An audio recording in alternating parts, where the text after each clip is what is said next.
What's good, YouTube? Welcome back to the channel. In today's video, I'm going over probably one of my favorite new engines slash archetypes within the latest set, Chaos Origins. It took me some time to finally get my hands on the cards to show them off, but I definitely wanted to make a dedicated video talking about them and sort of how I plan on using them in Genesys format and potentially in Advanced as well. So, getting right into it, I have sort of the boss monster of the deck, the Chaotic Phantasmal Sacred Beasts. I did end up splurging to get the extended art, definitely not the Starlight, but this card just looks so sick. I knew that when I wanted to play these cards, I wanted this card specifically. This is the boss monster, however, this isn't usually the monster you're going to end up summoning all the time. It has a thrice per turn monster negate, but it does have to target the monster. And then it negates the monster effect on field, and then you can gain life points equal to that monster's attack, or half of it. And then it does have some nice destruction prevention. The one fun thing about this card that I noticed is it's actually 3 level 10 monsters that cannot be normal summon slash set.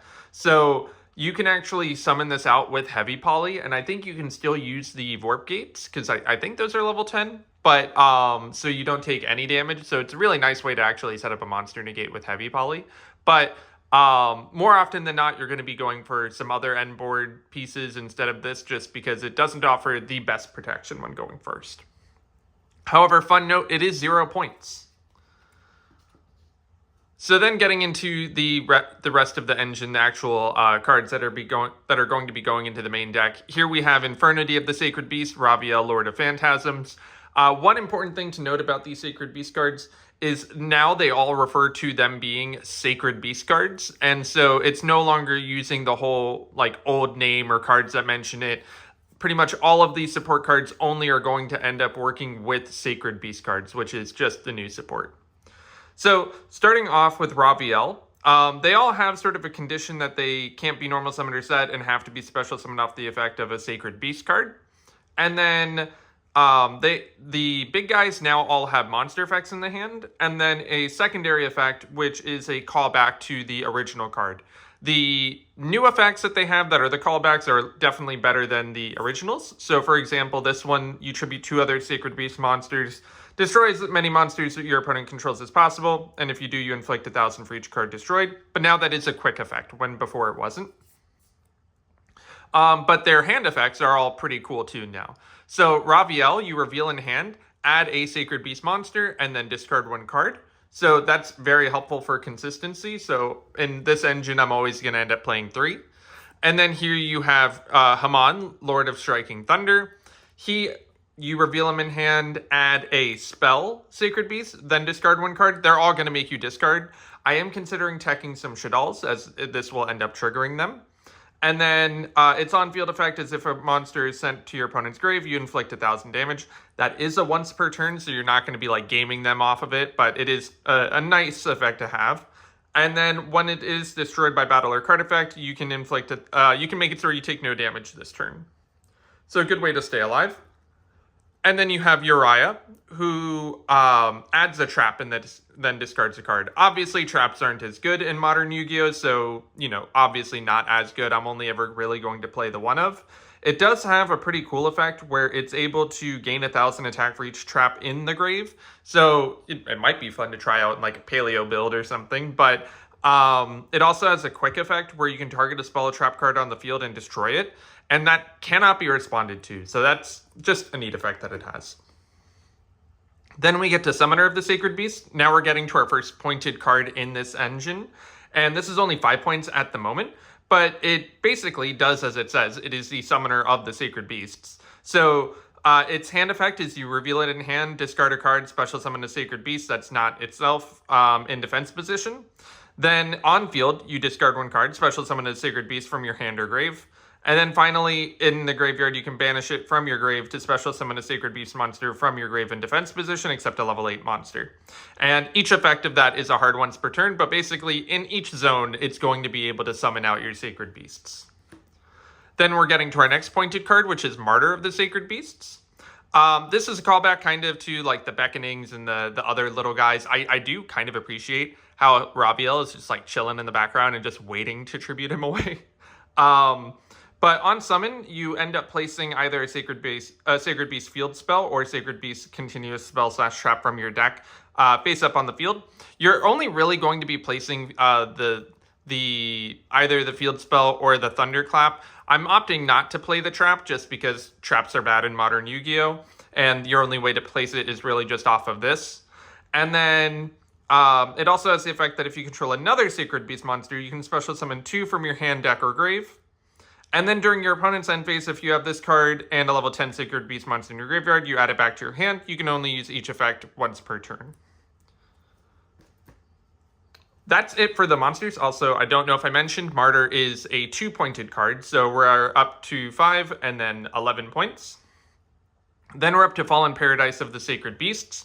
This is a retrain of their previous field spell. I think it's definitely better now. Up to thrice per turn during your main phase, you can send 3 cards of the same type, monster, spell, or trap, from your hand and or face-up field to the grave. Then you can special summon a Sacred Beast from your hand, deck, graveyard, or banishment. And if you do, it is unaffected by your opponent's activated spell / trap effects. And then it also has the effect, if you control a Sacred Beast monster whose original level is 10, you draw 2 cards. That effect is a hard once per turn. So what's really nice is this is really easily able to set it up where you get a level 10 onto the field and then you're ending up drawing 2 cards. Then you have Sacred Beast Thunderclap, that during your main phase you place 2 other copies from hand, deck, or grave face up on the field. Then you reveal a level 10 in your hand, place the field spell from your deck, and then during your opponent's end phase, if this card is in your hand, you can add it back to, or in your graveyard, you can add it back to your hand. So this is how you're easily going to set up all of the fodder for the field spell so that you can go ahead and start getting to the rest of your Sacred Beasts. I don't know why the trap is there. Let's go over the rest of the spells. The last one is probably one of the best consistency cards I've ever seen in an archetype. You add 3 Sacred Beast monsters with different names from your deck to your hand, then discard 2 cards. So you can think about it as Graceful Charity, where you're searching the cards that you want to get. Once again, it is kind of like a drawback where you are discarding a lot, which is why I was really thinking about playing this with some Shadal cards. And then also during the turn, except the turn it was sent to the graveyard, you can banish it from the graveyard, add a level 10 Pyro Thunder or Fiend that cannot be normal summoned or set from your deck to your hand. So it is consistency on follow-up turns as well. And then finally, we get to Sacred Beast Combined Assault. This lets you special summon a Sacred Beast monster from your hand or grave in defense position. Then if you have 2 or more Sacred Beast monsters whose original levels are 10, you can negate the effects of a face-up card your opponent controls and destroy it. And then its other effect, which I think might be a little bit more relevant depending on sort of the hands that you have, you banish from your graveyard to go ahead and perform the fusion summon of a Phantasm monster using monsters from your hand or field. So one thing that you do is like you can add the trap off of Uriah, discard it, and then you can go ahead and use it for fusion summoning. Now that's sort of what each card does, but now I kind of want to go over the main combo of the deck. Now this is going to be sort of a more Genesis themed combo. There's definitely a lot more you can do in Advanced, but starting off you have Raviel, who's going to get you to any of your monsters. So actually, before I get too much further into this, you're going to have Raviel and 4 other cards in your hand. This also works if instead of Raviel you have the Haman, because basically you're activating Raviel to go ahead and add a Sacred Beast monster from your deck to your hand. So here we're going to add the Haman, discard one of our blanks. And then you can go ahead and activate Haman to add any Sacred Beast spell from your deck to your hand. And so here we're going to add the best searcher in the game, Sacred Beasts Released. And then we're going to go ahead and activate Sacred Beasts Released. And then we're going to add the Summoner of the Sacred Beasts, the Inferno, as well as the Martyr. And then here we can go ahead and discard our other 2 cards in hand. We are kind of getting to the point where if you need to discard the other cards, you can. And then here you can go ahead and normal summon the Martyr, and you can utilize its effect to go ahead and place a Sacred Beast Thunderclap from your deck to your side of the field. And you can activate the effect now to go ahead and place 2 more. becoming a little bit of a mess. This is definitely a deck where you need all of your spell and trap card zones. And then because you have a level 10, you can go ahead and reveal it in your hand to go ahead and place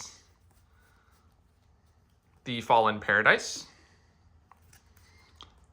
And then here we're really getting to the point where the world is your oyster in terms of like how exactly you want to go about playing this out. So I'm actually going to start off by activating the Fallen Paradise. I'm going to send these 3 spells to the grave. And I can go ahead and special out like another copy of one of these cards. So I'm going to go ahead and special out the Haman. And now, this isn't 100% the way that you need to be playing this deck. Obviously, if you're playing into things, if you're getting interrupted by your opponent, you're going to do things differently.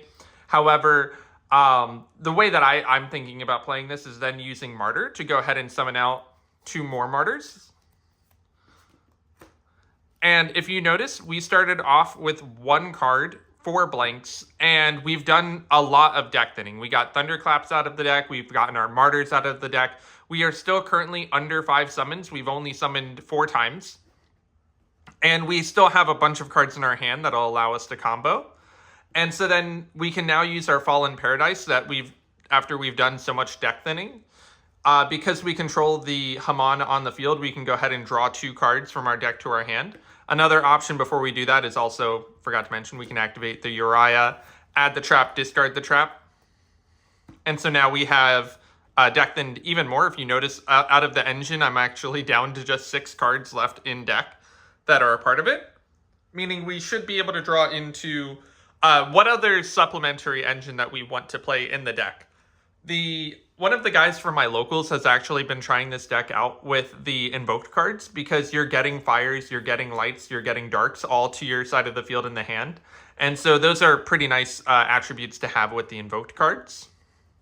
But continuing on, here you can go ahead and make a rank 1 that requires, 2 to 3 materials. Ensemble Robin is a very common choice. You can also summon the Recital Starling and search a DD Crow. You have a lot of different options in regards to that. Continuing on, here we could go ahead and use the Combined Assault if we wanted to make the Chaotic Phantasmal Sacred Beasts. I still think there's a little bit more, a bit more utility we can get out of these cards before we do that. So here we can actually activate the Summoner, and we can discard the Summoner if we so choose. Summon out Uriah or Haman or Raviel. And then this now means we have rank 10 set up. So here you could go ahead and overlay to a rank 10 Varudris to give you an Omni Negate with, your draw 2 with your rank 1 that you have after all of this deck thinning. And then you also still have the Summoner effect that will let you summon back one of your Sacred Beasts from your hand. Another option is if you don't want to go Varudris, you can go ahead and you've activated a Thunder monster in hand and you have a Haman on the field. You can tribute this to go ahead and summon a Thunder Dragon Colossus. That is 67 points, yes. Which is, of course, memes aside, a very strong floodgate. However, and I did forget to mention this earlier, Thunderclap is 2 points as well. So this total engine brings you up to 17 points. So you can't play Varudris, the Colossus, and the full engine. You could consider cutting down on Martyrs if you don't want the rank 1, if you just want to leave it to 1. However, I do like having 3 just because of the way it gets you to Thunderclap. So you definitely have a lot of different ways that you can play this deck. I'm still going to be messing around with a bunch of different engines and seeing what I like works best. I don't think it works best with Clown Crew after early testing just because of how much you need your spell and trap card zones.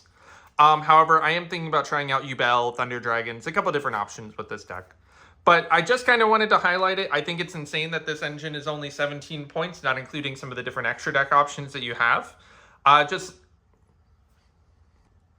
If there's anything else that you think, is a better way to end up utilizing these Sacred Beast cards, definitely let me know in the comments section down below, and I hope you have a great rest of your day.